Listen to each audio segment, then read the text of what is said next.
আমি সম্প্রতি গিয়েছিলাম আমেরিকা সফরে। সেখানে নিউ ইয়র্কে একটা বক্তব্য রাখতে গিয়ে আমি বলেছিলাম, জামাতে ইসলামী যদি দেশ পরিচালনার সুযোগ পায়, কর্মজীবী মহিলাদের কর্মঘণ্টা 3 ঘন্টা কমিয়ে 5 ঘন্টা করা হবে।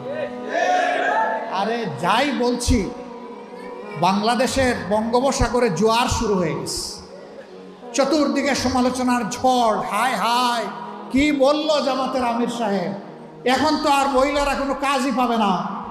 যারা বিভিন্ন কাজে নিয়োগ করবে তারা বলবে, বাবা আমার এই 5 ঘন্টা দিয়ে 8 ঘন্টার বেতন দিয়ে আমার তো পোষাবে না, আমার দরকার নাই মহিলা কর্মজীবী, মহিলা কর্মকর্তা আমার প্রয়োজন নেই। কারণ মালিক টাকা খাবে কেন? আরেক দল বলতেছে, যাও মহিলারা একটু রুজি রোজগার করতো, রাস্তাটা দিলেন আপনি বন্ধ করে। ভাই, একদিনে সব কথা বলা যায় না। বিবেচনা না করে, চিন্তা না করে